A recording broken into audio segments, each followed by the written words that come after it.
Good evening, directors, staff, and members of the public joining us here and watching online. I will now call this October 4th, 2022 special meeting to order. This is the first in a series of special meetings scheduled for the first Tuesday of the month to focus on superintendent search process work. Clerkins, will you please call the roll for the record? Director Arneson. Here. Director Alamin. Director Ali. Here. Director Cerrillo. Here. Director Entis here. Director Jordan. Here. Director Booker. Here. Director Caprini. Student Representative Wesson. Here. Student Representative Austin. Chair Ellison. Here, thank you. Please let the record reflect that Director Elamine is not in attendance tonight as she had an existing conflict prior to the scheduling of this meeting. She will watch the presentation online. For our primary item tonight, I would like to introduce our guest presenter, AJ Crabell, a school board coach from the Council of Great City Schools, an association of the nation's largest urban school districts, of which MPS has been a member for many years. As an organization that has provided coaching to several districts on superintendent search processes, Mr. Crabell and the council can provide MPS with national and current context and background to help inform us as we work to develop and conduct our search process. Directors, following Mr. Crabell's presentation, we will take time for any questions and have space to discuss what we learned. Do we have him, Mr. Crabell?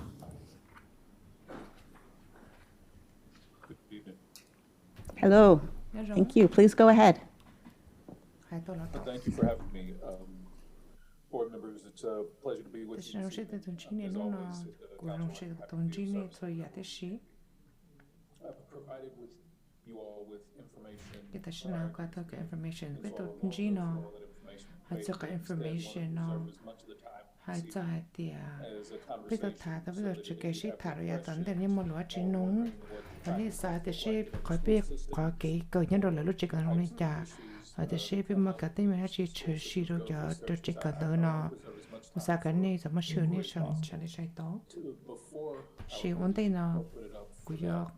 there are a few guiding ideas that I want to share with you.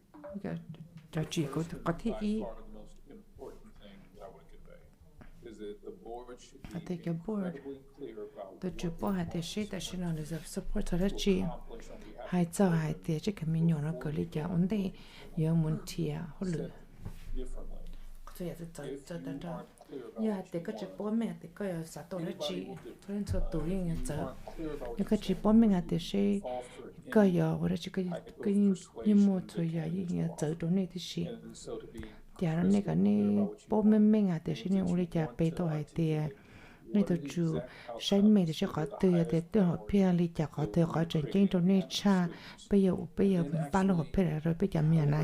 on từ sai sửa son rồi thì sẽ cho nên sẽ cái nên là tiền lệ đầu sáng mà sẽ khen đông đỡ được cái mình nhỏ nhà ta nói là chỉ mà sẽ cái nó cái này chỉ bảo trợ nè sai chỉ đầu thì chủ sai sửa sai đi từ cái rong rồi là bán nè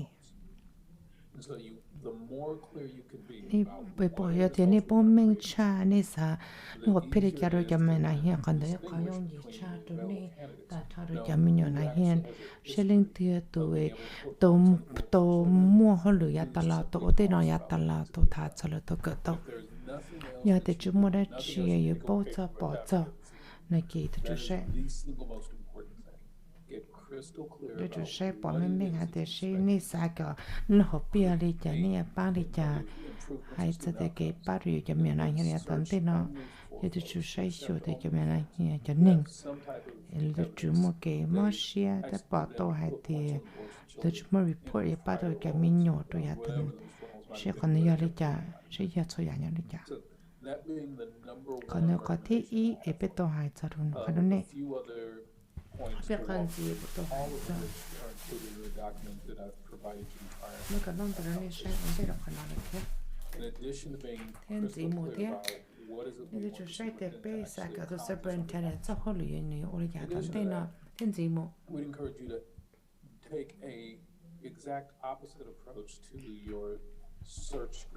chúng sẽ được tổ nên chúng sẽ tổ nên là này sẽ tổ nên ở nhà chúng sẽ chữa thì sẽ có tổ nên ở nhà thì sẽ nó đã chi messages over and over and over across the country, large At the end of the district to say, you know, to know a person needs to do some superintendent. This I thought to know only that.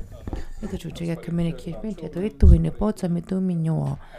Ito ito mo cái cờ thế bao giờ cái khả năng cái đó cái nên cái ito còn tệ nửa hai chuyện nó thằng này nông cái lúa bé hai thiên nó đâu vậy bé tôi chủ thà đó có bé tôi chủ sao đấy tôi nên cái tàu ba tàu thế bé tôi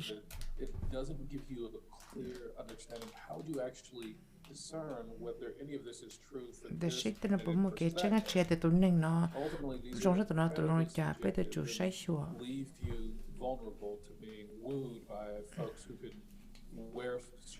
tôi chủ sai tôi cái mình nói nha sai là bố một cái ba giờ cái mình nhỏ nó khép tôi hai tiền là bây giờ cái mình nhỏ mà xe ba cái mình nói hiện tại thọ thế còn nói bé tôi chủ sai rồi bé tôi sao tôi sẽ bật trên trong này chả thế thì con chỉ biết tôi chủ sai cho cái chuyện đông đó là bắt khách trong kia tôi chủ nuôi cái này bé sinh hạt tiền sẽ có tiền ít khỏi nên chỉ sa mất tiền à nên chỉ sa mua nên chủ sai cho tôi nên cái này nó hay là cái nó chủ sĩ thế tiền và nó bây giờ ít khỏi bây giờ chúng nó thọ tới tiền nên chỉ nhỏ cái từ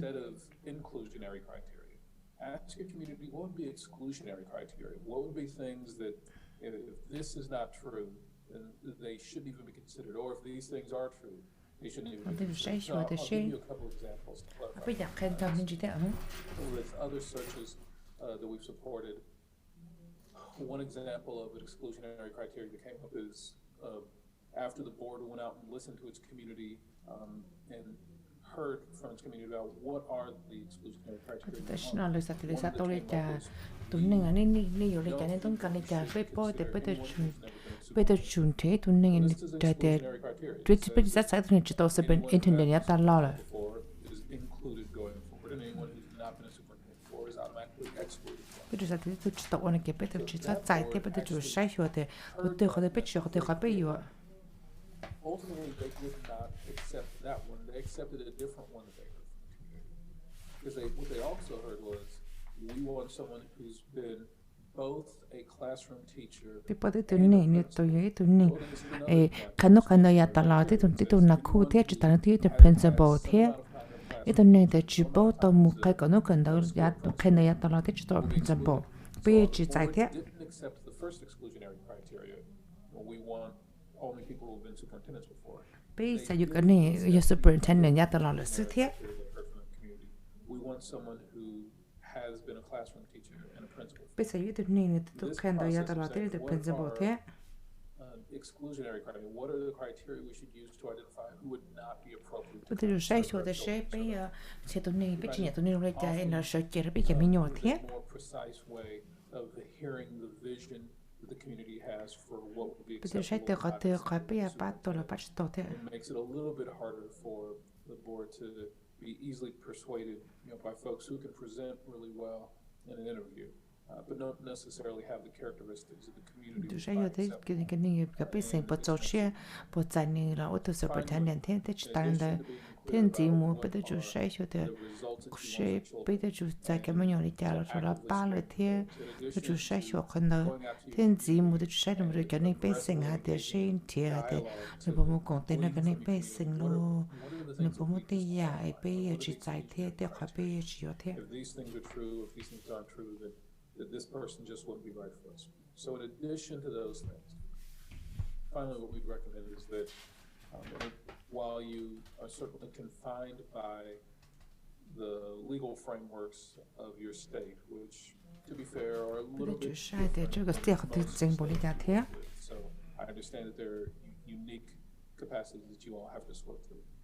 But while you're working through those, I'd be trying to find a search process But you take okay in a part on the true shy you to shoot the tie had the she Jenning no the title battle ya done then on the we had the better to take to name we had there. the more exposure the candidates have when they're not yet really a finalist, when they're not fully being considered, the less likely it is that you'll have high quality candidates who probably are in another position right now, already have a job, the less likely it chủ is sai that cho they tới are xe đi chả come forward bây and giờ apply. chủ sai thì tụi nên là chủ So if you can apply tụi decide nên your tông tận process, nhiều là again, apply cho hồ lửa consistent nó with nên state chủ sai statutes, sure it's nếu not chủ cho đi có gonna state have sẽ very chạy specific đi chả nên tụi chủ bỏ thì bây giờ ở tụi nên nó cho hồ lửa nó rồi khán từ nữa tôi cỡ tờ giá tà lò nữa tôi mua hồ lửa giá tà lò nữa có ba vài đi chả bây giờ nôn tôi ở cho tàn thọ bây giờ cả nữa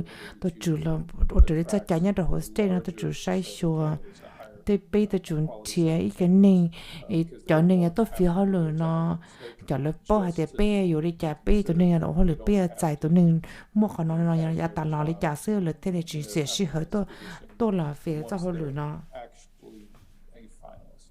And so those are three things I want to lift up. Again, all of this is reflected in the document I shared. So at this point, I just want to open the floor and be responsive to whatever inquiries you have. I've also shared with your staff, they'll be able to share with you, some comparable salaries for other districts in the council that are of a similar chủ size sai cho and để demography. chủ sai để sai cái mình The cái ta sẽ short biết chủ sai story cho is hai we're thì at the bottom of the pay scale bị sát for để là comparable gì tôi size. chủ sai cho để You'll cái see nhất as trên we nó look at the bây giờ list. thì lấy trả được cái list có họ lừa lấy trả nó tôi lấy trả tàn lò rồi thế còn là tiếp tới giờ cái district chủ sai cho để district sát to rồi thế nên nhanh lấy trả bây giờ chủ sai cho Just demographically similar districts across the council. So these are large, medium-sized urban school systems across the country that are similar to you all.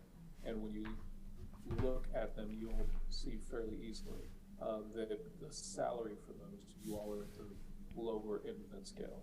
Now, that doesn't include what is a really hard to chủ sai cho compare để sẽ apples biết to một apples con nó là sẽ biết để sẽ lấy trả để sẽ additional parts of the compensation. bây giờ để sẽ có package lấy trả tụi này biết giáo lừa lo bây giờ mới là ba lấy trả bây giờ mới nhận sẽ ba lấy rồi đừng lấy trả thế nhớ số một thế lấy trả mới sẽ làm nó tối vậy thì gì nó sẽ cho để con này lấy trả để sẽ còn những con nhau nhưng mà là sẽ biết được để sẽ nó tôi giờ cho lúc sáng in giờ thế hay cho cái nhớ gì tôi nên chờ school nhau chờ school nó tôi mới khó ít tuổi hạt tiền tôi nhiều cái nhớ gì cho ra tới khó thế tôi chủ sai cho cái nhớ gì tao lấy trả bây giờ chủ sai cho để bây giờ chúng mình nói chuyện bên nông cho họ nói thế Thank you, Mr. Graybill. Directors, please hit your request to Directors, speak memo button. nói If you chuyện have any cái này là questions, nên comments, bỏ để anything you want to discuss, cái một nói chuyện này thà cho it's behind the, yes. chủ sai cho sẽ lấy trả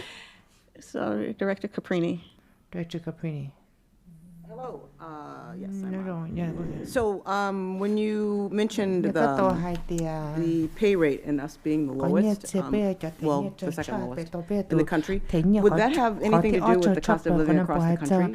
cái nhớ chế rồi Because I know that there are states that have tên luôn a much sáng mà tên lower có cost nông of cái living and phát perhaps triển could afford bên như to pay cha a thế là tôi thấy superintendent tự more nhiên money, đâu cha là or tôi vice nhận lời versa? cho thấy thế phát triển kỳ cha là tên cho nhân đâu cha Wouldn't represent you as being the second lowest across the country. chưa thể biết cái tôi Oh, tôi I'm thấy sorry. nhé. Okay, take that back. Có Oh, cái wait. cha Never mind, có don't cái take it cha back. chưa Just among the six, your district plus the 5 other comparison districts that I shared with your staff. cho nên thấy cho bây theo lời lúc là toàn là cái district nó The council that are cái council là tôi sẽ sure tôi similar cho nên là With those six. demographic similar doesn't guarantee that they have a similar cost of living. You can certainly pull that data yourself. I will tell you that generally speaking, our school systems that have a lot in common demographically, more often than not, tend to have quite a bit in common in terms of cost of living. So for example, most of the ones that are very similar to you are more centrally situated in the country rather than on the coast, where the cost of living variance is much more significant. cái giá thế tức là bây giờ nó tức có nhớ chế bây giờ nông cái đến đó và chế tức là nó nhưng cái thế cái thế nhớ giới thế khỏi vì tự nhiên là East Coast là được có thơ tôi là cái thế tôi là cái nhớ chế tức là có nông nó trang là cái thế nhân tôi trang sự thế Or that if it's something really important to you, time is a factor, we could pull that for you as well. cái thế mà có chuyện Well, it could be very important to gì staff. I don't know, but I was just curious, con and chuyện thank you thế. for the clarification on choosing the six schools, so I can correct myself. And it's not across the country. You chose six schools, and that's the information. So I appreciate the correction. Thank you. If I come up with something else, I'll chime in. Thank you. Director Booker. Thanks a lot, Chair Ellison. 我做 Charles Thank you for giving us various examples. Really appreciate that. Salary is 我这个 awesome. 都开始背 I 着 was 快 just 的个 wondering, is 我 there 个 a 特别 sweet 是不我 spot 们 for 快 like 还做的个你 experience? 这个个 You know, I 个 definitely salary 背到的一种 understand, 那 you know, 样的 like 你 teaching, 都 being a principal, 比 and 啥 things 的 like 我 that. 都一 But 直 just 拿亏啊到 overall 了都 years of principal 的 experience 时 is 候 where 啊 I'm 点 going 你 with. 都 Is there, 我 have 的 you 那 seen 你都 some 都我可 type 能也都 of 个这个那 information 人得了 that 了 says 的 this is the 你 sweet 要多么 spot? experience 可能要快上的 I've seen highly effective superintendents in their first 就 year. 把这个 一个 superintendent 个播一个也到了的每个年纪这点你都我能得了你得播了一头你我知道播 Lee? 我已经报道你我得我录了就 Thank 能 you 找 very 人 much 上司 for giving us 我找到了 presentation. 些人都某个 presentation My 都背 question is that 那如果都弄还的 this district we're looking for. 可能录 district 呢 I'm gonna put it this way: we're not doing academically great here. and 毕竟 I 可能可能也可以上给的 how to attract a superintendent with a good track record of academically proven leader. If you can give us some input on that, I highly appreciate it. So I just want to make sure that I'm clear on this. I think you said we are 一个都还得背住后来被个们规定是个得背人都我 We are 背 not doing great.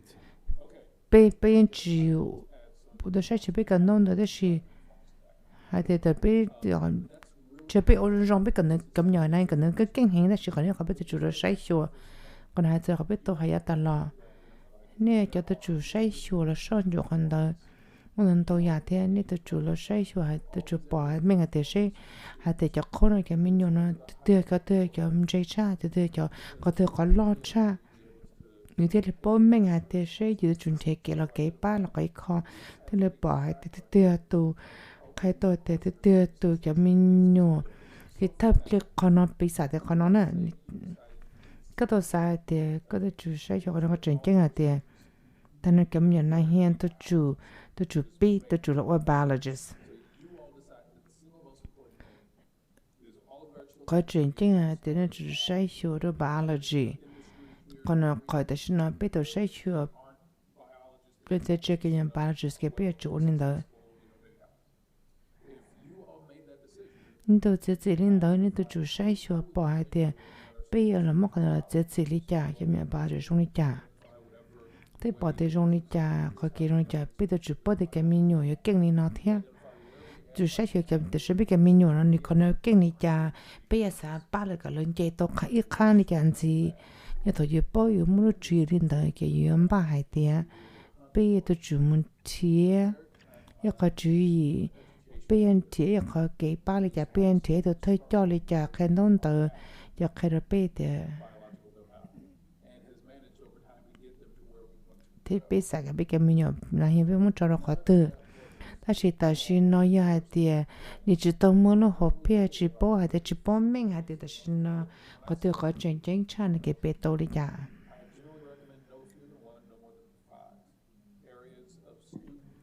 để cái mình nhớ có cái cơ thì chỉ sai số tới ở bên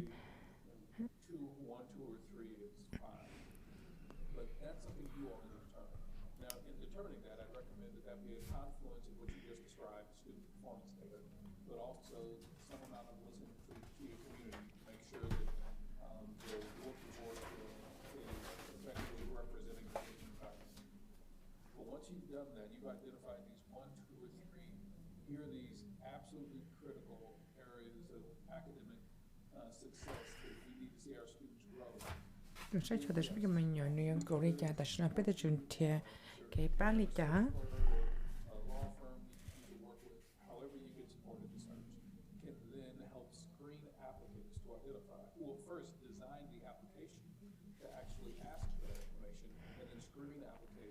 sẽ có screen thì sẽ đi trả biết được sai số có performance trong đi trả thế bây giờ ba đi trả thế khi ta xin nó biết được chủ sai số thì biết được program trong đi trả chỉ có process từ nước khác to ba tuổi thì là lúc bên nông hay tôi có hành động hay thì giờ bây giờ bao hay thì sẽ tụi mình nó nửa bây giờ ở đó được rồi nửa bây giờ ba tuổi nhưng nhờ cần cái còn nó cần đấy nên chỉ bao hay thì nhớ từ bao từ chủ ấn tây chịu giờ mù ấn tây chịu giờ được khi có họ lừa nó thì chủ bao hay thì sẽ cái này thì tôi phi họ lừa nó chỉ bố trên hạt tiền bố mình hạt tiền sẽ tụi mình nó còn nó bé khỏi bé sa sai sửa bé từ chủ sai sửa bé từ superintendent từ chủ yếu bé không nói đấy tụi yếu khỏi application nó khai tôi để cái information nhau đi cha từ chủ khai tôi bé từ bố hạt tiền cho applicant chỉ mua cái bé chỉ bố hạt tiềnเลยchỉ mua cái nó cần được khen được giá tao làm cái bé từ chủ mua cho mua cần được cái là sắp hạ.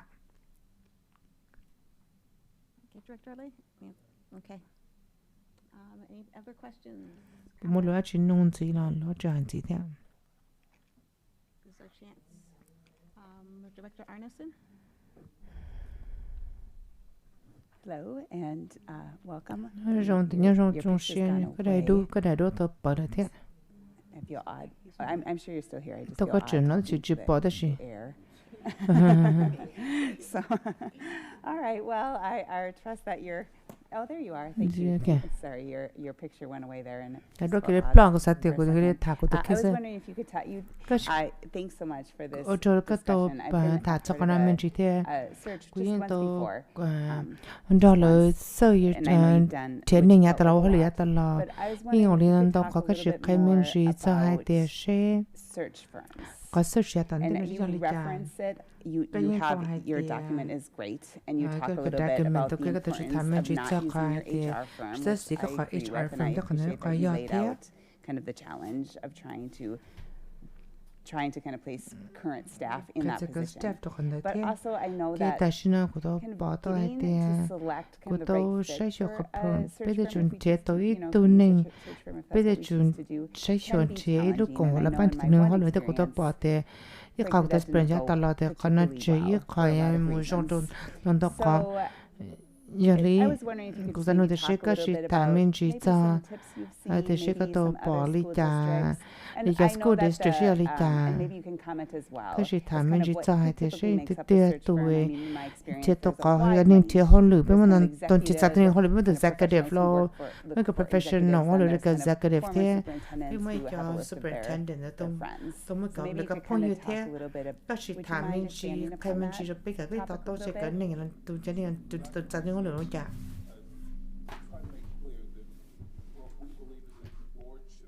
bây giờ cái board tôi chụp bài thì tôi chụp tôi thì sẽ ra chia là sao bỏ chúng nó chỉ có basic sao thì tôi nói ra thế cho What I would consider a mistake is that instead of the board going out and listening for the cái thứ đấy cái board tôi muốn hành lo thế còn nó board community like this, the board will outsource that to, frankly, outsiders, folks who are not the board. sẽ để cho nên cái board tôi chủ sai sửa thì lấy ô lấy trả I think this is a mistake. sao thì còn nói khỏi bây giờ chủ sai cho bên thì cái official nó bây giờ chủ sai thì sẽ bây giờ chủ công ty nó biết có community thế Our recommendation is to go do your listening yourself. And so I would not encourage you to hire any search firm, law firm, any firm, to go out and do listening on your behalf. Instead, what I recommend is you design the process and cái bây giờ chủ là công ty bây giờ chủ ba tôi khó hay để bây giờ mình弄một sai sửa thì sẽ bây giờ bỏ chuyện thì ta chỉ nó cái bây sinh sản thế tôi superintendent trong này cha cái chỉ ta này cái bây sinh nó chỉ nhẹ tôi chỉ sai tôi nên trong này cha bây giờ chủ sai sửa tôi chủ cái bây giờ chủ mua lúc còn họ nên tôi sai sửa mất tiền là son chuột thì gì thế bây giờ bỏ hay để tôi rồi tôi mất tiền chọn đông tờ nó giờ tôi thì tôi cái bây sinh ít tôi hay giải tôi hay giờ tôi nó chỉ giờ tôi hành thế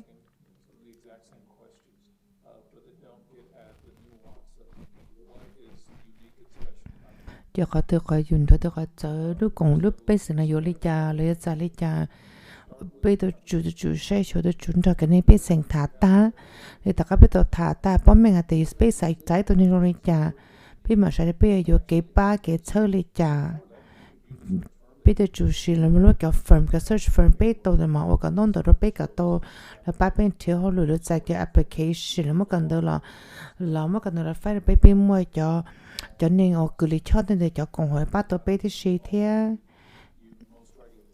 tiêu trái cho tí cái law firm tôi xí tên đỡ thế tí lúc công hồ tôi tí lúc công hồ cái mỗi cái lịch cho tôi là mỗi cái ba là mà mỗi cái đông từ nó kia rồi bé sai sửa ba bên chỉ cái này họ lử thế chỉ cái này bây sai nên từ lọ cho nên tí giờ để bé để bé cho công hồ là tí là ba đầu để chủ sai sửa còn nhiều ba đầu còn nó chỉnh chỉnh trong bé thế từ bộ tự chủ bé tự chủ cái bộ thế cái nền là ba bé thế bé chỉ sai cái bé cái nền hồ là cái là shit là ba chỉ còn là bé chỉ sai cái con nó cái coi cái position chứ bữa sau thì bé tự chủ sai cho cái đông đó lo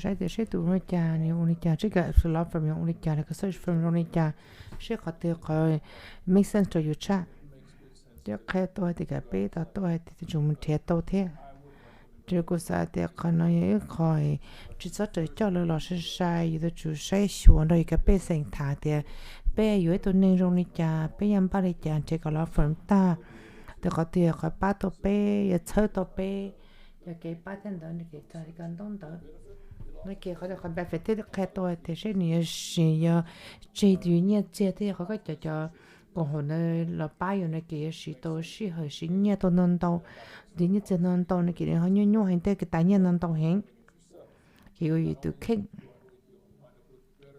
chỉ có này cái này bắt tôi yêu cái tôi better understanding tôi yêu thế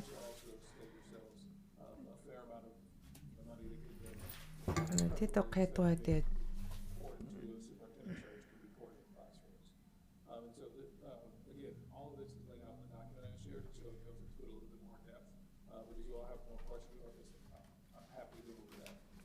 giờ mà chỉ nó cũng mà hay cho cái nào tôi thế cũng mà li hay tôi hay tiệc cái nào cho li cái đông đó cái question nào nhà tiệc giờ mà nó tới rồi coi bây cái case bây như nhà hay cho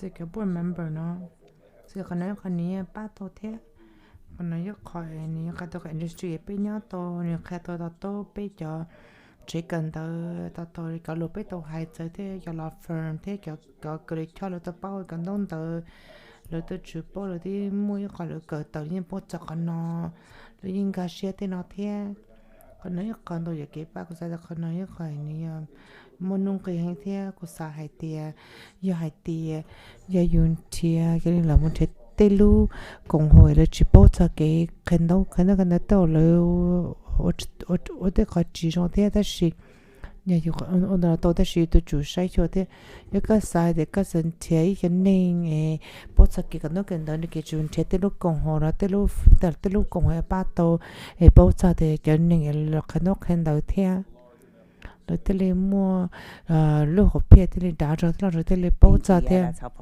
โอ้โจ้คนนั้นก็ตัวโอ้โจ้ตัวก็ตัวคันเลยเดินตันทอนเลยเดินคนนั้นไปพอเที่ย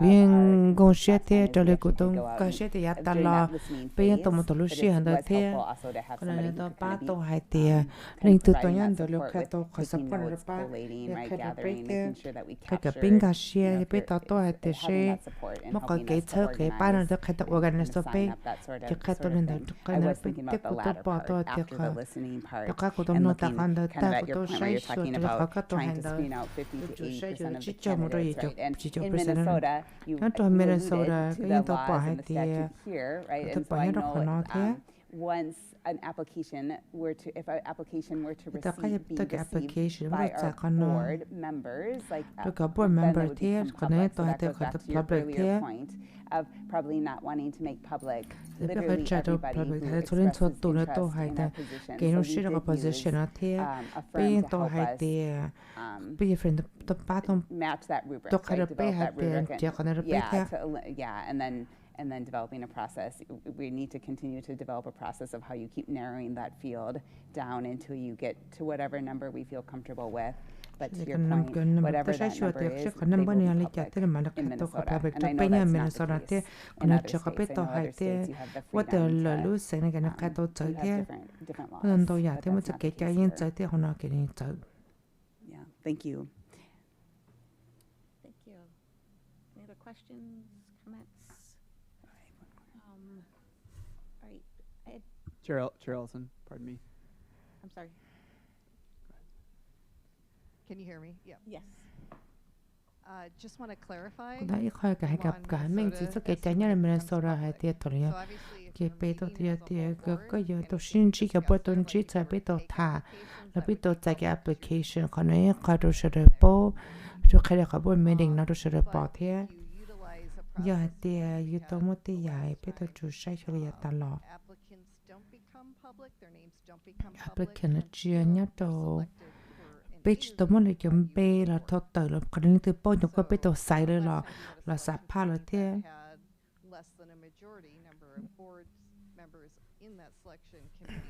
That wasn't a meeting of the board, so that process could go forward. It's when the applicant is selected for an interview before you as a board. Như kiểu anh thấy page tôi muốn nên là sai lòng thì page cho nó sắp pa mà muốn nó page cho tôi được sửa được bao.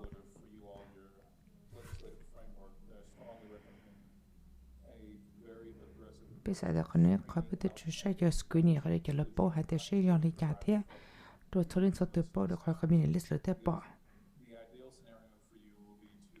Có thể chú sai cho thì chúng muốn thâu tờ hay để sai cho gì cho percent, cái này tôi trồng bày, bây giờ chúng muốn lại sai cho gì cho percent cái này thâu tờ nên phải mình đi sai thế, bỏ để sai PS cái resume để sai PS link từ.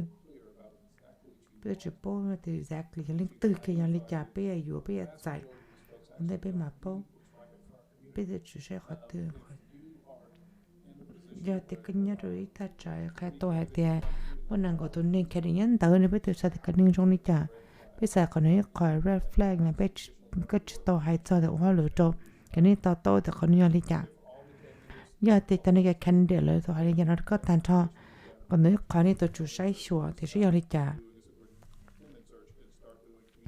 Thì trên như chúng take a superintendent để chủ nó có bề sinh để sẽ là yêu cái này này cha biết thế nên là họ lừa bây giờ là lừa từ bây giờ tụi nó cha cái board thì sẽ bây giờ tụi nó trong cha bây giờ tụi nó trong cha là thế là bao để tụi tôi ya biết tụi chủ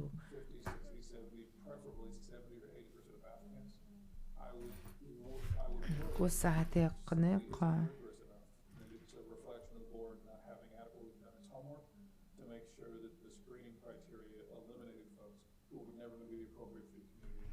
cô xã thì biết chủ sai cho cái này tôi phía họ lừa để sẽ biết bồi lòng tiền để bây giờ cho là tôi đồ hồ nhớ đồ hồ nó thì bây giờ trả là họ lừa thế chỉ họ được cả bề sinh cô xã thì không nói không chỉ biết chủ cái application thế nên tôi hành đó nhà thì bây giờ tôi nhà thì bây giờ how should I say this?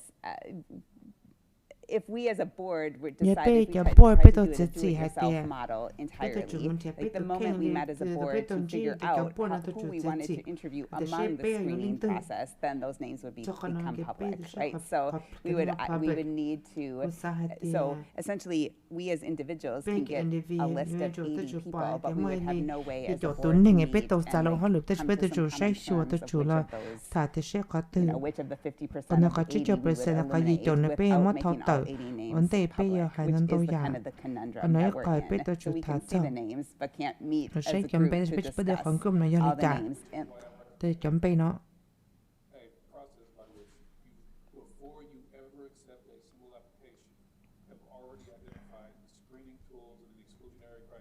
Nhưng tôi bỏ nên sẽ có screening tool thì sẽ còn nhau lên trả. Nhưng chỗ gì cho tôi applicant nên tôi sẽ cho lên trả.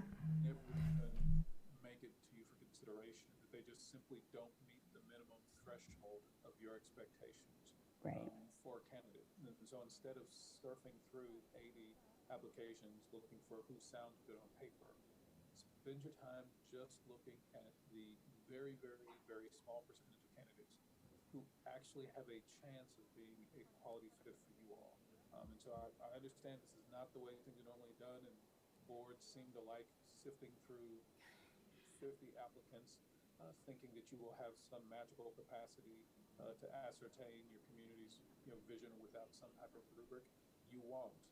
This is a process that will lead to failure. Instead, what you want is you want to be as clear as possible on the front end and design an application process so that you can screen out all of those folks so that you don't even spend any time on them. So that by the time it does come to the full board for deliberation, not only have you had a committee that's helped you with the screening, but the board as a whole did in fact conduct the screening itself.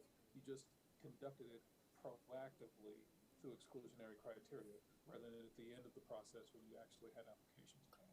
Yes, yeah, I just to be clear, I 100% agree, and I hear you on the rubric piece. Just talking through out loud that there is a piece between the you and the screening of the rubric. That's somebody and something that this board will need to kind of consider how they do that. And it could be, if the clearer the rubric, the easier that process will be for whomever that you is, but it won't be 9 of us unless we want the names to be public is kind of the point I was trying to make. And then I have one quick question. If you happen to know how many schools in the council, how many districts in the council grade 3 schools right now have interim superintendents or are doing a search right now?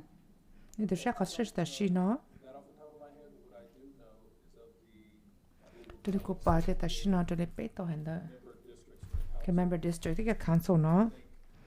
Kusa hai det lên năng go lên det chúng ta superintendent đó chúng ta chung đi. Yeah. You said 20 of the 70 have the same superintendent from 20. Yeah, so presumably 50 either just got a new superintendent or are somewhere in the process. 58.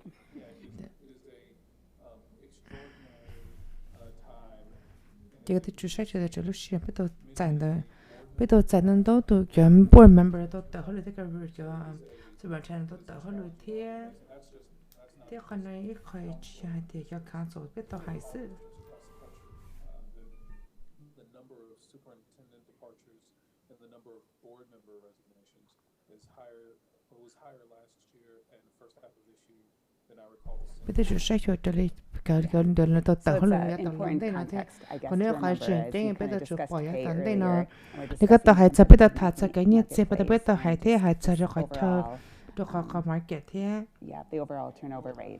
Thế thì bây giờ sẽ khỏi rate nữa thế còn nó có superintendent. Yeah, we are not by ourselves. Thì bây giờ còn này còn rong hàng bây giờ chủ nhân bây giờ sẽ còn nó còn rong hàng chứ, ở trong tàu. Chỉ là lùi bây giờ hay nó. Seeing no one else in the queue, I had one. Okay, honestly, Mr. Crable, when I announced that we were going to start the superintendent So the search, shepherd the I said we were judge gonna superintendent put out that a request for proposals but the to chủ hire sách cho someone to propose help but the us thiệt do thành community thiệt tới nên được ba I pe heard you còn say tiền đó cái này nhất several đó pe sẽ nói times tới that bớt that's thì a rong đi board cả job. Can you speak a little bit more to that? What ở does chỗ that khăn này look cho like? khăn nó có suy What đi kind of, cả planning do we need to do? How bây many giờ chủ meetings có should we plan be này cả having? pe em ba đi cả How many times? bây giờ tôi còn tiền này cái district up cho community engagement thì hay tôi cả board nhá cho nhá previous engagement còn nên tôi hay mua lo thì cho cả community engagement shape pe owner vì hay thì pe em mua goals và pe em ba đi cả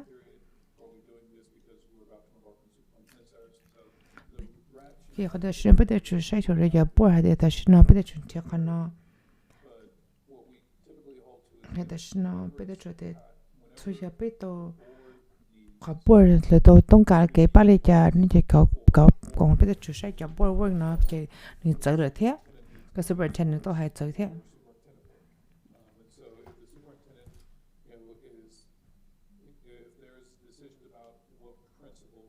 this is the principal but it be part to the principal pas school lý do cái cho board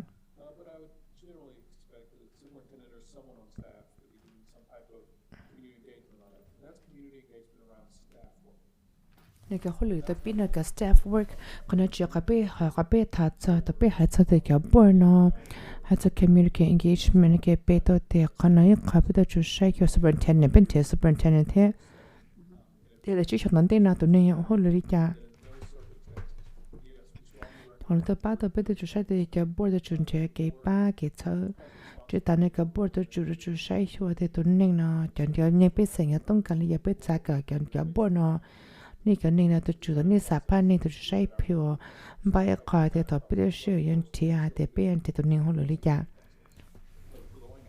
เป็นตัวจุดมูตัวจุดใช้ชนเทียแต่ยักคอยเป็นตัวจุดมอกกันเราโดยอริยตันเต้เนาะเป็นตัวจุดเมื่อกี้มีดิ่งอีตัวใช้ตัวนี้ตัวสามลงเด้งตัวเทียนี่ตัวจุดเรากงเตตัวจูใช้ชุดเด็กเล็กเนี่ยอยู่เล่นตัวจะบอก member เนาะนี่สายแต่เขาจะขอแจ้งชาโชว์ด้วยกันตัวเจ้าแต่นี่คือตัวมันตัวจีเราโจเกแต่ฉันนะเกี่ยวกับเป้ยันเป้ตัวกงใช้เนาะเทียกับเป้สิ่งเลยสายอยู่เลยเนาะเทียเป้ตัวจูใช้ชุดกงเตเนาะนี่แกเนี่ยจะบอกตัวจูใช้ชุดมันลงหายแต่ใช้เจ้าคนนี้ตัวจูเราลงเลยจ่าที่เราขอตื่นแต่สุดท้ายก็เป้ตัวจูมันลงตัวจูใช้จะบอกเลยยิ่งในเก็บบัวไปจุดลำนงซึ่งเจอแต่เก็บบัวไปจุดลำนง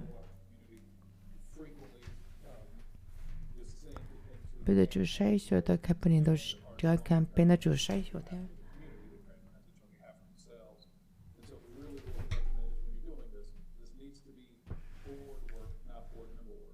ตัวนี้อันนี้จะใช้แต่เก็บบัวแต่จุดละกงเตะแต่จุดใช้ชัวแต่เป็นจุดใช้หายเดียเป้สาโตขานอเป้ยำลงขานอเป้ยขานอในเจนี่จะก็บอร์ดเมมเบอร์ตัวใช้ชัวแต่ในจะบอร์ดเมมเบอร์เป้ตัวจุดใช้ชัวตัวชิดถามุนนงลูดอกตัวเป้เซใช้ตัวกับบอร์ดเมมเบอร์ตัวจุดกงเตะตัวโชว์เขาที่ชิดทำกันละให้ใช้ชัวเป้จากกันนี่ตัวตีนี่ตัวลิปลอดจีตัวนี้จุดมุใช้หายเดียจะซ้ำนงอยู่รู้รองจุดมุนนงเอาไปก็เชยเทียเนี่ยหรือก็รอเจอเทียก็เลยที่โต๊ะ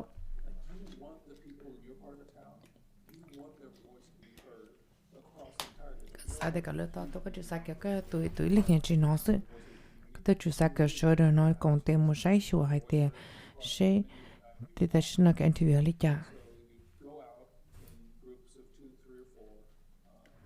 นี่อัพเป็นลิงนี่ปลดชิลิงเปล่าโอเคเชื่อเดินมุนโอเคมุใช้ชัวแต่ใช่ก็นึงแต่ช่วยแกยังลิจ่าไปเตลิปอาเดนมุนรู้เด็กก็ลิสต์ยังลิจ่าจะเตยก็รู้ไปตัวท้าใจยังลิจ่าก็เตยก็ไปท้ายังลิจ่าเนื้อท้าแต่ใช่เกตากันเนื้อไปจุดพักกันเราสีเราใช้แต่ใช่แต่ฉันนอนแต่ไปแล้วก็ไปตันเต้นไปยังบ้านลิจ่าไปยังอุลิจ่าก็สุดเป็นเทนเดนยังบ้านลิจ่าอาแต่ไปยังเด็กก็สุดเป็นเทนเดนไปยังมั่วขอหนึ่งเราใช้นึกกับปวดแต่ใช่จงลิจ่าใช่ยังลิจ่าก็บอกมันเป็นจุดท้ายแต่เช่เลี้ยวขอหรือได้ชีเลี้ยวกงเตลิจ่าเลี้ยมลงลิจ่า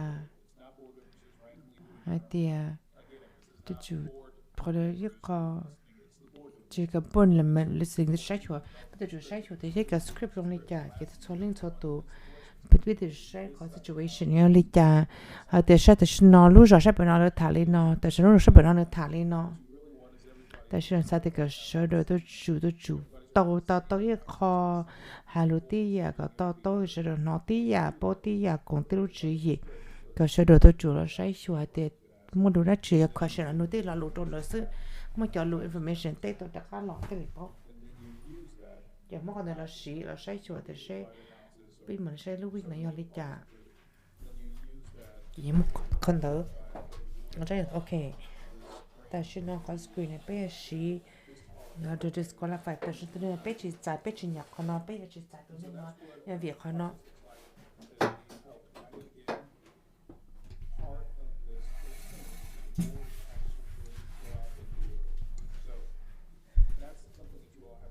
แล้วก็เรียนจุดใช้ชัวตัวจุดเจ็ดสี่จะไปกูตอนจีนี่ตัวนี้ตัวตัวกูเรียนกูทิ้งจีนี่อัพเป็นแหล่งเที่ยจีให้เตียนี่กันหนึ่งเองจริงกันนี่ตัวจุยมันก็เป็นสิ่งฐานนี่จุดสุดที่มันกงเตะนอตัวนี้ตัวรู้แต่เต๋อชัวคนนักศึกษากันนี่มันเต๋อมันช่างดูมันจะกับเป็นสิ่งฐานกันเลยเต๋อชัวใช้ขอตัวยกอยรงชัก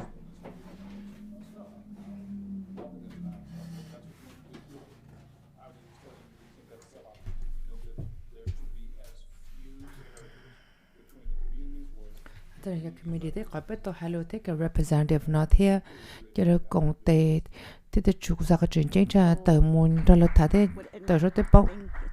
Excuse me, thank you. Engagement consultant kind of makes sense, or to help us set up the engagement, to help us with the logistical details. Hire someone to do the logistics, maybe not the engagement necessarily, but the logistics. Okay. Any other questions? Vì con có superintendent search into chủ sai nên chỉ bỏ những cái này tạo hạt tiền như chúng ta share tiền vì tiền con có superintendent search giờ có sao tiền cái này chỉ số chỉ cái district staff cho con đó có sao tiền này tạo bỏ tiền logistical support thì cái là tạo logistical là tạo kinh là chúng một cái board member thế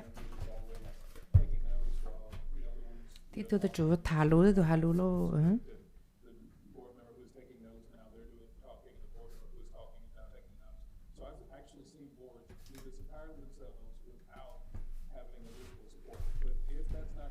còn nó chưa còn nên sao thì còn nó chưa nên chỉ cái chơi cái ban này cái bây giờ sai chuột thế chúng chơi cái ban này cái district thế cái district staff tụi lo hay được cái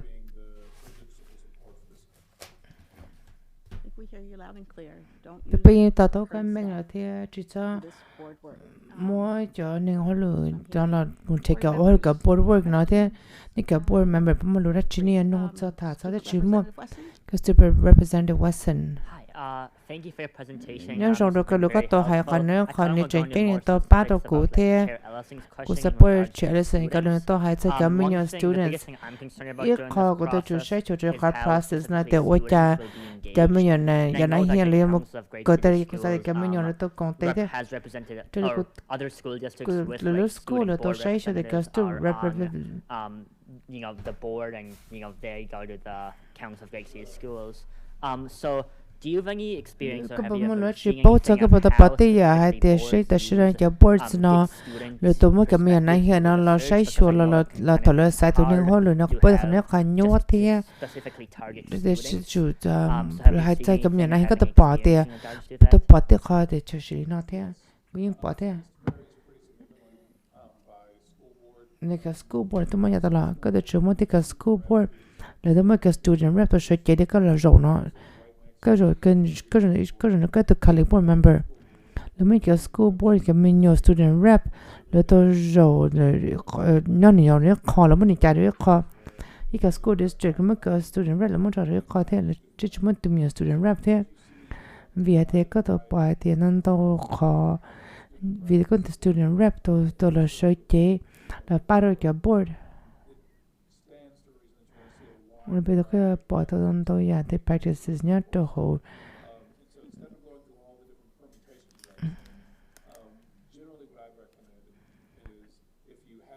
ya the cái bỏ cái student representative nhá to board rồi từ cái board tôi họ lựa lo cái cố sa để cho cái miền này ha là tôi chú công tên đó lợi thế và từ họ lựa đó lợi thế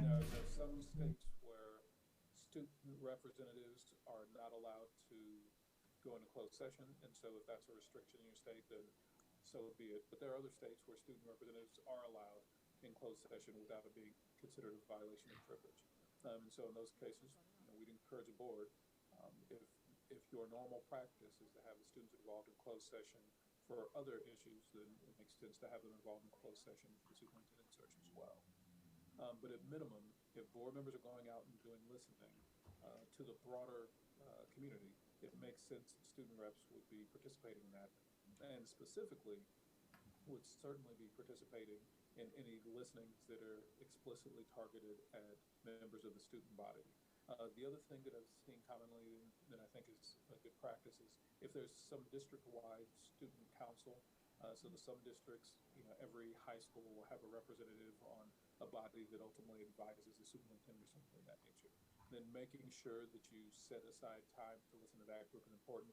We've got another district that just finished up a superintendent search, and there's student district-wide student advisory group participating in that. They had their own private listening session with board members to get a sense of what their expectations were in the search.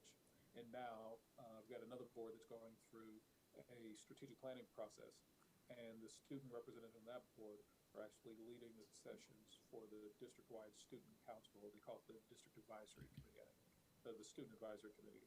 But the student board reps are actually leading the listening for that group as it relates to the strategic planning. So I've seen this often strongly recommended, very strongly recommended, in whatever ways your law allows for student board reps to be involved, or for student advisory council, at minimum to deploy those as a way of having an opportunity to hear from the student voice and have it included in the larger collection of community listening. Thank you. Thank you. Director Surreal. Thank you, Madam Chair. Thank you for the presentation. This is really more of a comment than question. Someone is speaking, I can't hear them. Okay. The mic is out. So there you go. Okay. Thank you for the presentation. And this is not really a question for you, but just a reflection for me, being the first time that I'm part of this. I'm really looking forward to ensuring that we do have equitable representation in the voices that we bring to the table, and ensuring that the immigrant voices are also represented. I do have a question in regards to anything prohibiting engaging and having representation from the Teachers Federation on this issue. And this will be a question to our council. So the question was... The question... Go ahead. The question is that you're wondering, is there anything that prohibits our unions from being involved? And there isn't necessarily anything. And I would say that during the last search, there were members of various organizations, including MFT, who were part of the selection committee. Thank you. I appreciate it. As I mentioned, this is the first time that I'm part of this, so I want to ensure that I do understand correctly the process of it. We have a lot of work ahead of us, and really excited and looking forward to it. Thank you. Director Caprini. Oh, thank you. Thank you, Student Representative Wesson, for your question. I was thinking along the same lines, and I thought I'm just going to be still, and I bet he's going to ask the question. But I'd like to offer a suggestion.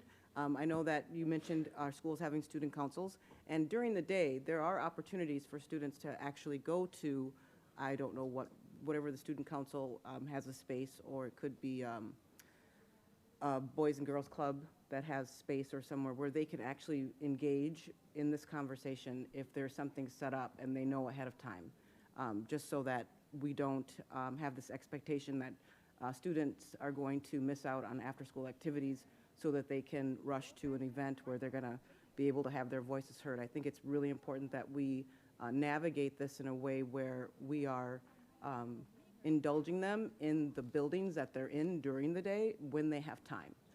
And it's not getting in the way of obviously their studies or what have you. So I just wanted to make sure that that was something that we do, or they consider, or I guess we Deputy Paul, the Deputy Paul had the economic director, Deputy Paul, more full time. Some of us who have some To the more flexibility here, to say sure, a certain day to canoe, to school not to pali not here.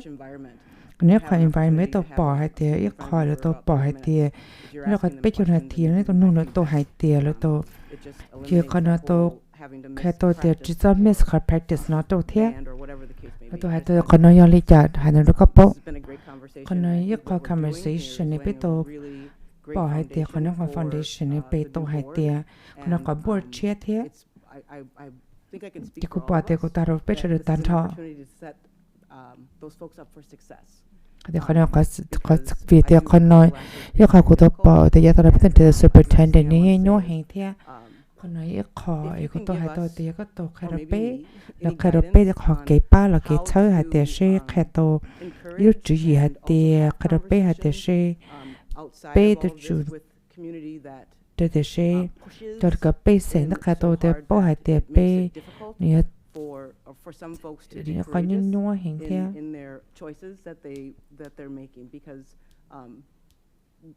Minneapolis is a very special place, And I just hope that there's a formula of some sort that you can share with us about making sure that we keep our eye on the prize and not get distracted by the noise. tự chỉ gì cũng được share cho ta tiền nhỏ nhẹ khó.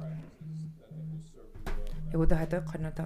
One, be really clear up front, and I've said this repeatedly, but because it bears repeating, be really clear up front about what it is that you're wanting in a superintendent.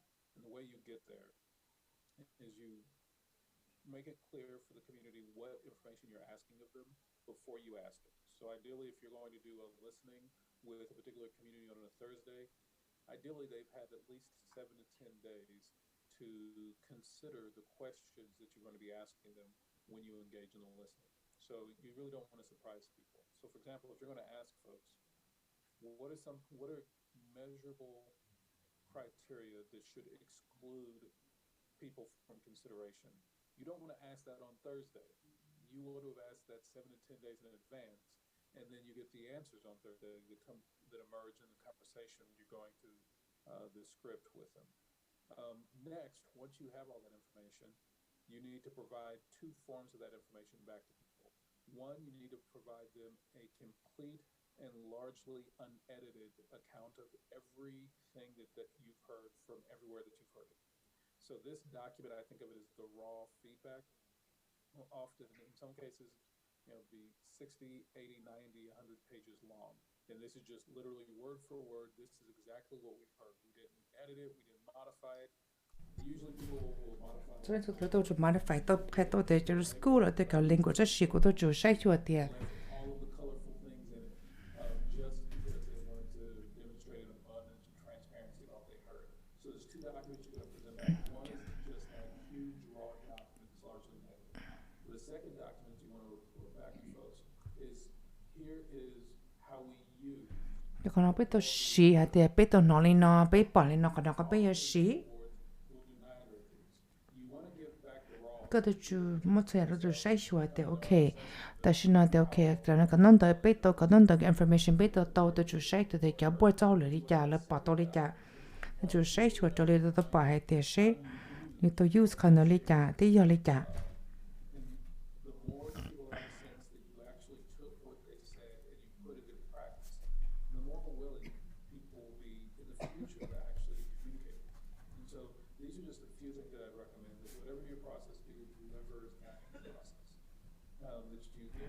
Rồi chú sai cho tới một sự từ một lần nung từ là một question á chỉ một lúa chỉ nào rồi tới để tao tôi một sự rồi là xả cho là thả cho tôi chuẩn cho cái này bữa thả thì sẽ tại sao nó là luôn bây giờ nung bây giờ lấy trà bây giờ bông lấy trà thì chỉ cho trà thì bây chỉ cho tao tôi thì sẽ lấy trà tôi chủ một sự rồi là ba rồi là cái nó luôn nung rồi tới lấy một cái rong.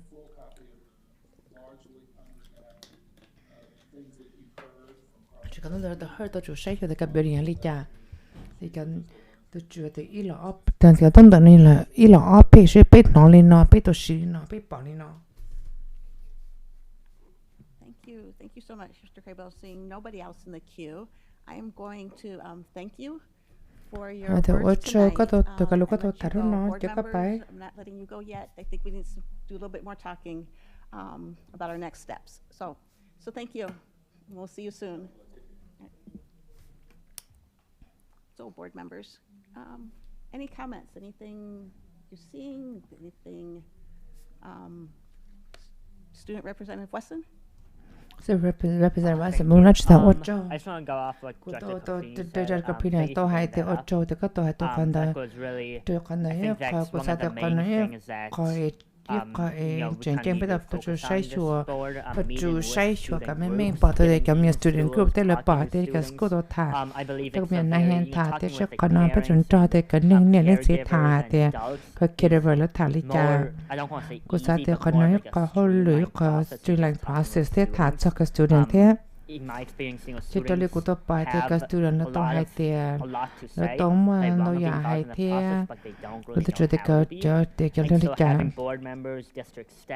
cho cái district staff lý trả cái superintendent tôi chủ nó thả tiền rồi tôi thì sẽ để còn nó có process lý trả còn nên tàu ba tàu thì ít có bây tàu bị sa that director Surreal những tàu hai tiệc cái Washburn Student Council đó thì cái meeting này thả cho cái nhà này hiện thả tiệc của tàu bỏ từ ít giờ là tàu hai lúa rong hết cho còn nếu còn rong hết thế còn nên beneficial hết ba tàu rong thì ba cái nhà này hiện tàu bỏ hết tiệc còn nếu có bỏ lại tôm long thế còn nếu có của tàu bỏ thì rồi biểu trong tàu tiệc thì chủ sai chuột thì bây giờ biết cái process nào trong Director Ali. nói chung Mr. Madam Chair các tàu hay Can you hear me?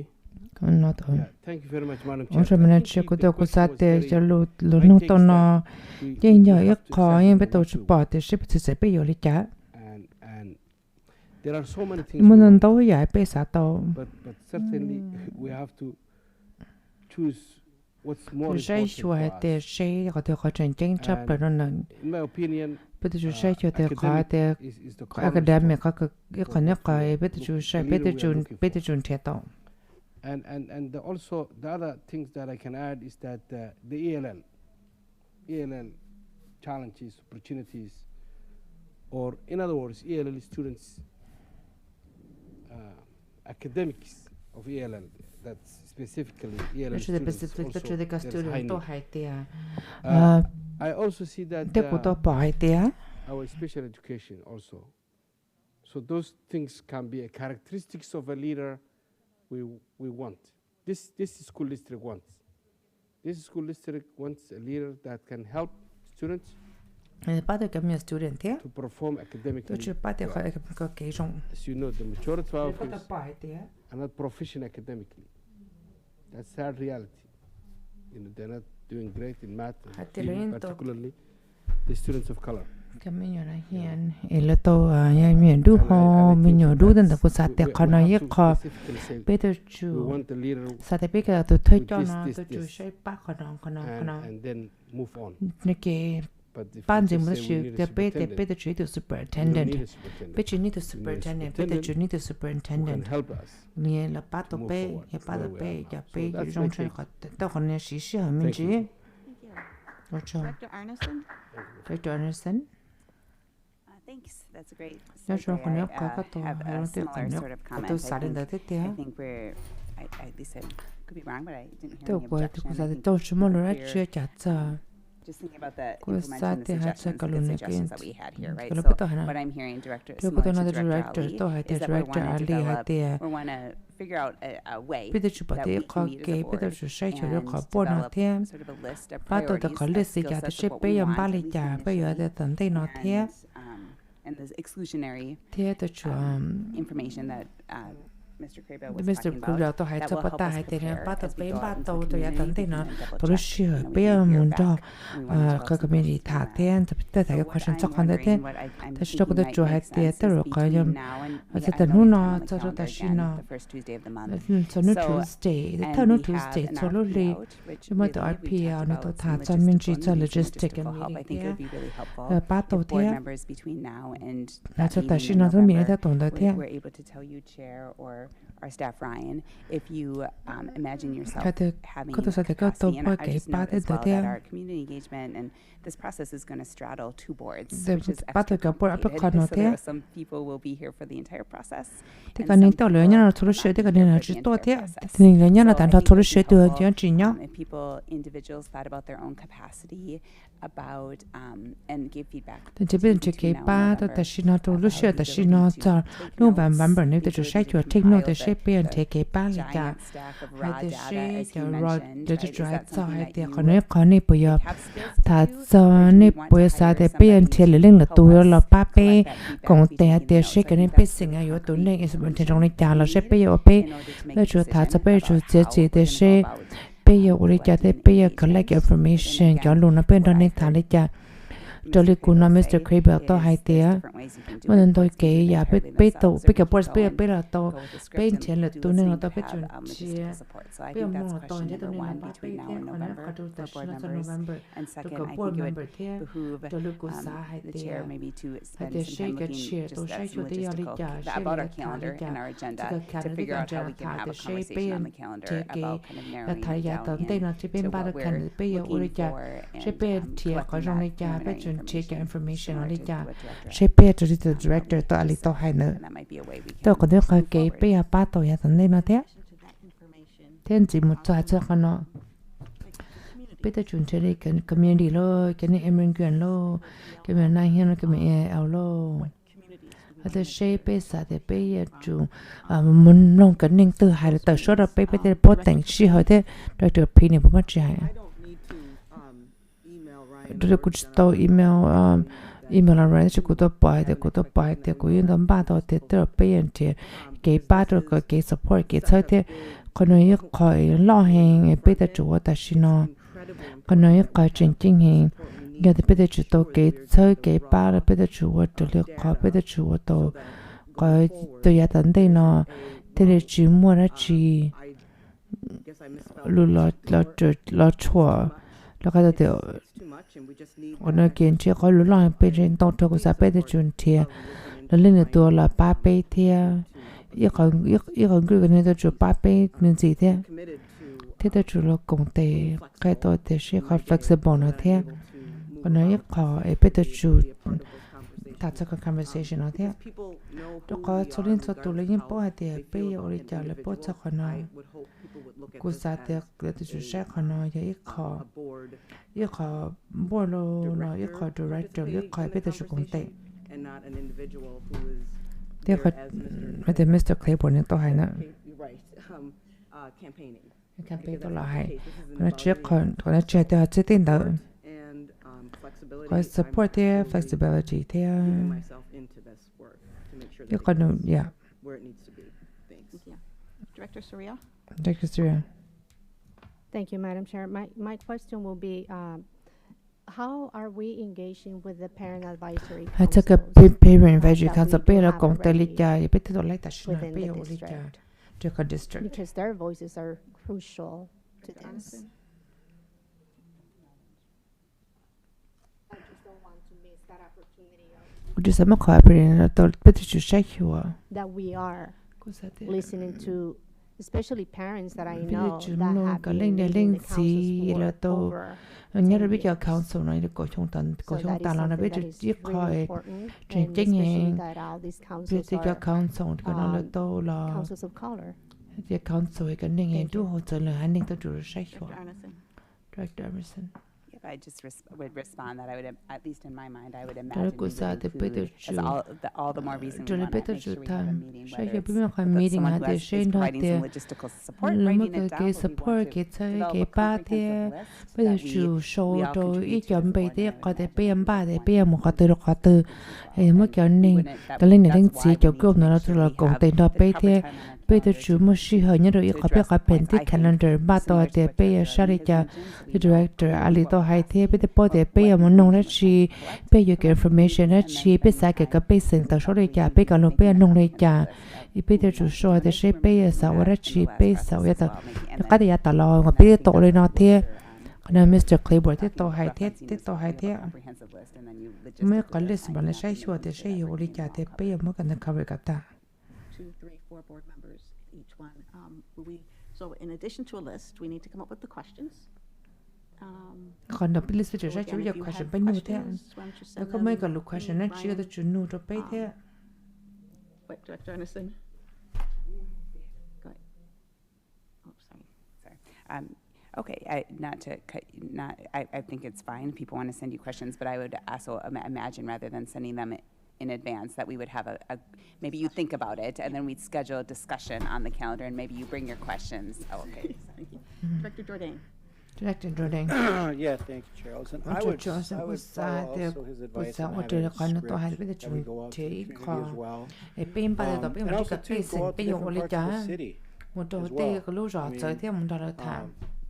And then listen to a totally different a base of parents bên and đấy cái community lên folks that nè tiếng otherwise gì wouldn't thảo đó là lúc rõ necessarily be thả heard. thế We ok have our parent cái groups, we bây have thả lý other trà parents lên who are nè involved, but they're not với mỗi involved cái in cái the lên nè nên chỉ là specific tôi còn tên nó bé thì cái chỉ demographic. còn They're tên nó not bé involved thế in SEEK, they're not đó involved là in chỉ APAC, they're not, you know, thả thì but xí they're rồi involved APAC parents, lo whether it's đó là just the cái lên cái chỉ là cái PTA or it's just, PTA you know, lo crossing guard đó là or cái whatever. They're tôi still sẽ cho involved, mình they chỉ still have sẽ a lên voice, còn tên and thế cái maybe bây they giờ don't cái đó know tôi to fit sẽ mình in, chỉ thế and that's where we would bây come giờ out chủ một and sai go một out to the còn public tên and đó say, là you thả know, thế open it ok up for ta sẽ everybody, nó you bây know, giờ and lên get nó lên nó bây giờ ba lên and nó have logistical support so when we do come public and say this is what we're going to do, this is what we're looking for, it doesn't look like it's drawn on the back of a napkin. You know, and we have to have that logistical support. So I agree with Director Capini's thing to have that support. I mean, yeah, I mean, I know we're all, I mean, I'll speak for myself. I mean, even at those events, I'll be taking my own notes as well as others, you know, that'll be taking their own notes, as well as having that somebody for there to take their own notes and transcribe them for us or however they want to do it. I'm not sure. But I think, yeah, by the next meeting, by our next meeting next month, we should pretty much hit the ground running. I mean, we just don't have the time to. And also too, with the holiday season's coming up, I mean, we kind of have to get this ball moving. So yeah, so I would support this logistical part, and I would not support having a search firm do all that other stuff. I would just say let's just do it ourselves. Because like you said, you know, we know our community, we know our parents, we know our communities, our schools, our areas, some other cities. So I would just say let's do the legwork ourselves, hire someone for logistical support. Superintendent meeting the next special is superintendent scheduled for November 1st. We had planned to look at proposals for community engagement. I'm wondering out loud, maybe that's when we look for negotiation. Someone who can facilitate, who can keep the logistics for us. Maybe that's what we're looking for at that time. And then also at that meeting, we can start talking about the places, the parents we want to engage in, with the communities that we want to engage with, the questions that we want to ask. Maybe we can come up with a script by the end of that meeting. I mean, I might be dreaming big, but we need to get started. I mean, that's November 1st. So, anybody have any questions, comments? Director Caprini? Could you just reiterate what Mr. Cramwell? I'm sorry, I'm so bad with names. Could you please just reiterate what he said about the search firm? Maybe that was the legal supports that he said. Tôi hãy cho cái công hội cái lý cho lý giá. Tôi chủ sai sửa thì cái này họ lựa tôi chủ sai sửa cái này app cái này tôi phải họ lựa đó trả lời cái information tôi còn nói coi tôi không muốn tên mình thế tôi còn nói coi họ lựa cái HR tôi chủ là sai sửa thế cô sa thì sẽ có tiêu có chở là có bây giờ có thể có trong cha có thể có anh cái sẽ cha bây giờ để lo search firm lo là bây giờ HR là cô sa thì cô nghe sẽ được cô nói là cô nói là hay để chỉ sai cái HR tôi cô nói là hành đó ok một chút. Director Inns. Thanks. Excuse me. Thank you, Madam Chair. Madam Chair. I just wanted to have on the record. My take on this whole process, and I just want to say that I appreciate the chance to thank him. I appreciate the work that he's done on behalf, assisting us in this process, and looking over, if you look over the document that he's done, I think that's a pretty good framework for us.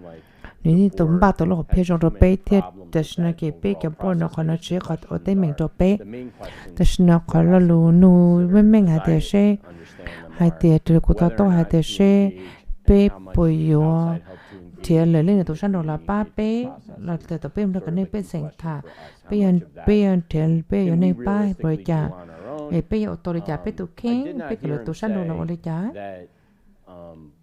we have to be in charge of that, only that we need to be present for it and bao giờ cái process nó sẽ bây giờ bao lịch tên nó lịch trả cái process nó giờ lịch trả hai thứ sẽ còn nó cũng bao giờ cái process lịch trả bây giờ bây chỗ lên nó bây chỗ tổ lên nó từ bây giờ chỉ mua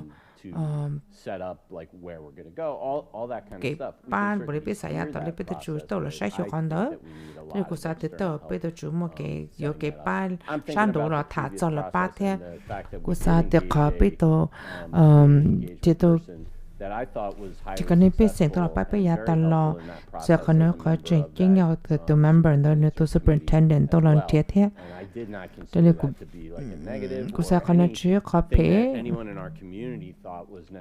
cũng sao thì có nó chỉ cóส่งครัวchỉ biết chỉ có cho bố là ba bé ta chỉ như nhau thì còn nó là ba bé mình chỉ sự So I guess that's for me is the kind of the area where I'm not really sure like what we're hearing from him. Tại sao biết cái này là lý giải, biết tao tôi cái này là lý giải rồi cả bố biết tao thà nó thế thế. Sẽ có nó có chuyện chính biết tao chủ là sai chỗ thế thà cho thế. Biết tao chủ thà tại sao biết tao là biết tao sẽ chỉ cho nó cái biết tao rồi còn tao nữa chơi thế. Ya tao biết tao chủ sai chỗ cái hay là các finalist tao chủ sai chỗ. Rồi có community hay thì ok tao xin là biết tao chủ lên đó. Trái thì sẽ bị cả board này tôi hay lý giải thế khỏi rubric cho con đó bây giờ chủ sẽ hiểu khỏi sẽ khỏi từ khỏi bây giờ chỉ là có superintendent bây giờ trả lý giải bây giờ trả lên đó nếu khỏi từ chơi của tôi bỏ thì nên chơi đồng hành của sao thì con nói khó nhà bắt tôi bé hay nhà thì bây giờ chơi cái bắt lấy bắt tôi ta chỉ cho con đó là với khó cái khó barrier cho khó engagement cho community thế you know, like we said, like Director Jordan said, I mean, we have jobs. Director Caprini, you know. And the train more hollow what here. Pay or just thoughts on the pay more hollow what here, pay more paid to hollow here. We're not. I mean, we are elected, and it is our job. The sapil also that she paid the church say jail or say your pillow pay your paying that she be take a boy better to say what to little hollow no. Was at the better to check a third a bar, $1 pape, shall I set away, Peter Lepato pay or a changing. Look at the bar, NG thought there. Another group would, he said specifically the council would talk to each board member who's important. To engage what are some questions. Engage with the question like yeah, but Mali, she come to this check on a hotel, but on Jilly no, your group in Jilly no, that's your question out there. And so yeah, but the board doesn't have to do all of that work, but we need to be engaged in who are we. You say to take angry a bit to say you can not process because at the year Jean Tia, because I told the handle. Tôi cũng thấy của tôi do tôi dùng mình biết khỏi bắt tôi dùng thì cả board member giờ thì cả data biết tôi giải này trong group đó còn nếu khỏi nếu mình có lấy bỏ mình thế thì tiền li thì cái đừng nhớ được cả representative để trong group đó tôi mới cần đón tới đây cái information cho bé tôi share biết tôi là còn để trái chuồn bên thiệt tôi từ superintendent được có cơ thế còn nếu khỏi cái bắt tôi dùng hình tôi cho cái community member tôi share tôi biết là director ali tôi cho cái tiền bây giờ bỏ từ từ không tới số rồi tin tôi từ số thì cái này nhớ rồi community tôi tỉnh từ số rồi pin thì nó tôi bắt tôi pin